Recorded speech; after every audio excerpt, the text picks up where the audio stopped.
വെളിപ്പാട് പുസ്തക പഠനം പാർട്ട് നമ്പർ 15. വെളിപ്പാട് പുസ്തകം 2-ാം അധ്യായം 18 മുതൽ 29 വരെ തുയഥൈരയിലെ സഭയ്ക്കുള്ള ദൂതാണ്. പേർഷ്യൻ സാമ്രാജ്യത്തിൻ്റെ തകർച്ചയ്ക്ക് ശേഷം ലോക സാമ്രാട്ടായിരുന്ന മഹാനായ അലക്സാണ്ടർ ചക്രവർത്തി പണിത മനോഹരമായ പട്ടണമാണ് തുയഥൈര. പെർഗമോസിന് തെക്ക് കിഴക്കായി 400 മൈൽ അകലെ സ്ഥിതി ചെയ്യുന്ന ഒരു ചെറിയ പട്ടണമായിരുന്നു ഇത്. രക്താംബരത്തിന് കീർത്തി കേട്ട ഒരു സ്ഥലമായിരുന്നു തുയഥൈര. അപ്പസ്തോലപ്രവൃത്തി 16-ാം അധ്യായം 14-ാം വാക്യത്തിൽ ലുദിയ ഈ നാട്ടുകാരിയായിരുന്നു എന്ന് കാണാം. രക്താംബരം വിൽക്കുന്ന ലുദിയ ഈ നാട്ടുകാരിയായിരുന്നു എന്ന് കാണാൻ കഴിയും. അപ്പസ്തോലനായിരിക്കുന്ന പൗലോസ് മുഖാന്തരം ലുദിയ യേശുവിനെ രക്ഷകനും കർത്താവുമായി സ്വീകരിച്ച് ഹൃദയം കർത്താവിനായി തുറന്നു കൊടുക്കുന്നതായി കാണുന്നു. ആദ്യമായി മിഷണറിയെ സ്വന്തം ഭവനത്തിൽ കയറ്റി ശുശ്രൂഷിച്ച അനുഗ്രഹീതമായ ഒരു ദേവദാസിയാണ് ലുദിയ. യൂറോപ്പ് ഭൂഖണ്ഡത്തിൽ ആദ്യമായി രക്ഷിക്കപ്പെട്ട ആളുമാണ് ലുദിയ. തുയഥൈര സഭ ഉണ്ടാകുന്നത് ലുദിയ മുഖാന്തരമായിരിക്കാമെന്ന് വേദപണ്ഡിതന്മാർ വിശ്വസിക്കുന്നു. ഉപദേശത്തിൽ നിന്ന് വ്യതിചലിച്ച് ജനസേവനത്തിന് പ്രാധാന്യം കൊടുത്ത ഒരു സഭയായിരുന്നു തുയഥൈര സഭ. പ്രധാന കുറ്റമായി ഈ സഭയെക്കുറിച്ച് പറയുന്നത് ഇസബേൽ എന്ന സ്ത്രീയെ അനുവദിക്കുന്നു എന്നാണ്. പ്രവൃത്തിയും വിശ്വാസവും സ്നേഹവും ശുശ്രൂഷകളും സഹിഷ്ണുതയും ഉണ്ടായിരുന്നു എങ്കിലും അതിൻ്റെ എല്ലാം ശോഭ നഷ്ടപ്പെടുന്ന പ്രവൃത്തിയാണ് കള്ളപ്രവാചകിയായ ഇസബേൽ ചെയ്തുകൊണ്ടിരുന്നത്. 1 രാജാക്കന്മാർ 17-ാം അധ്യായത്തിൽ ഈ കാര്യം വിവരിക്കുന്നുണ്ട്.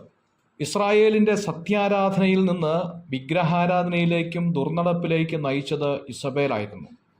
ബിലയാമിൻ്റെ ഉപദേശം പോലെ തന്നെ അപകടം പിടിച്ചതായിരുന്നു ഇസബേലിൻ്റെ ഉപദേശം. ബിലയാം ഇസ്രായേൽ ജനത്തെയാണ് വഴിതെറ്റിച്ചതെങ്കിൽ ഇസബേൽ കർത്താവിൻ്റെ ദാസന്മാരെയാണ് വഴിതെറ്റിച്ചത്. സ്വന്തം ഭർത്താവിനെ വിട്ട് പരപുരുഷന്മാരെ സ്വീകരിക്കുന്നതിനെയാണ് വ്യഭിചാരം എന്ന് പറയുന്നത് എങ്കിൽ മണവാളനായ കർത്താവിനെ വിട്ട് ലോകത്തോട് ഇഴകിച്ചേരുന്നവരെയും കർത്താവ് ശിക്ഷിക്കും. വ്യഭിചാരിണികളായുള്ളവരെ ലോകസ്നേഹം ദൈവത്തോട് ശത്രുത്വമാകുന്നു എന്ന് നിങ്ങൾ അറിയുന്നില്ലയോ എന്ന് യാക്കോബിൻ്റെ ലേഖനം 4-ാം അധ്യായത്തിൽ കാണുന്നുണ്ട്. വെളിപ്പാട് പുസ്തകം 2-ാം അധ്യായത്തിൻ്റെ 20-ാമത്തെ വാക്യത്തിൽ പ്രവാചകിയായ ഇസബേലിനെ കുറിച്ച് വിവരിക്കുന്നുണ്ട്. സീദോന്യ രാജാവായ യത്ബേലിൻ്റെ മകൾ ഇസബേൽ ഒരു ദുഷ്ട കഥാപാത്രമായിരുന്നു. നാബോത്ത് എന്ന് പറയുന്ന മാന്യനായ വ്യക്തിയെ കൊല്ലിച്ച് തൻ്റെ സ്ഥലത്തുള്ള മുന്തിരിത്തോട്ടം വെട്ടിമാറ്റി അവിടെ ചീരത്തോട്ടം ഉണ്ടാക്കാനായി മുൻകൈയെടുത്തതായ വ്യക്തിയായിരുന്നു ഇസബേലും ഇസബേലിൻ്റെ ഭർത്താവും.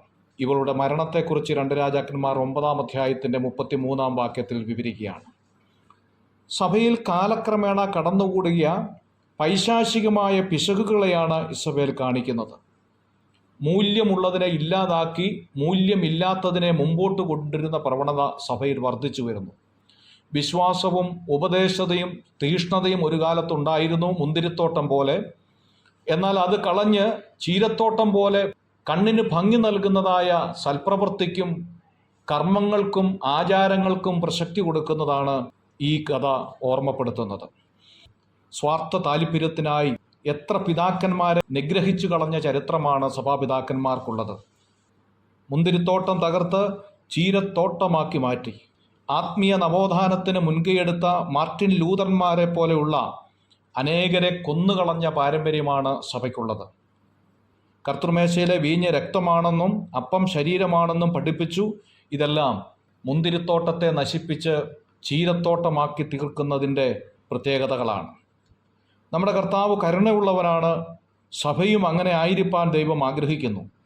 സഭയിലെ തീരുമാനങ്ങൾ ഒരാളെ തകർക്കാനും അന്നം മുട്ടിക്കാനുമുള്ള ക്രൂര വിനോദമായി മാറുവാൻ ഒരിക്കലും അനുവദിക്കാൻ പാടില്ല. കർത്താവ് നമ്മെ സഹായിക്കട്ടെ. God bless you.